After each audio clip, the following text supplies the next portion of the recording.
ГСП онлайн. Городские новости сейчас.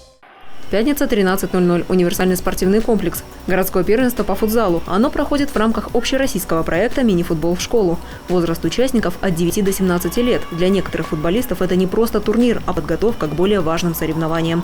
Например, обычно Леонид Матейчук играет за юношескую команду «Ухта», участника высшей лиги страны. Я не думаю, что соперников можно сравнить с высшей лигой, но по уровню игры этого турнира они сыграли, можно сказать, так, на очень высоком уровне. Играть было тяжело, то есть соперник знает, как играть в футбол. Не просто парни такие со двора пришли. Сегодня Леонид выступает за команду школы номер 2. Вместе с ним еще 2 футболиста, которые регулярно участвуют в городском первенстве. Практически каждую неделю им приходится играть на равных со взрослыми мужчинами.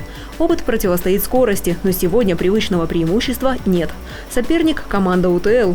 У них единственный опытный игрок – голкипер. Скорость игроков одинаковая, и разница в мастерстве не всегда на руку командной работе.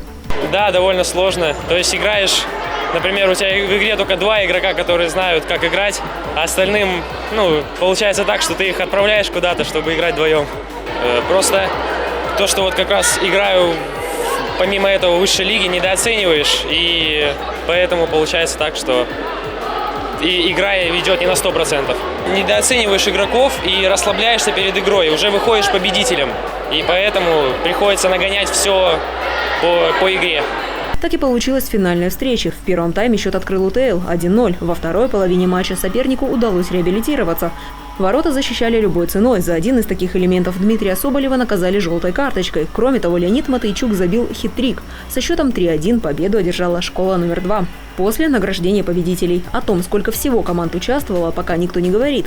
Итоги подведут на следующей неделе. Однако известно, каждый год играет более 60 сборных. Те, кто выиграли в каждой своей возрастной группе муниципальный этап, они выходят на республиканские соревнования, потом на северо-запад и финальные соревнования. Но, к сожалению, в прошлом году все наши команды, которые участвовали в республиканском турнире, они участвовали там за счет родителей. То есть на данный момент нет финансирования всероссийского проекта в городе Охте.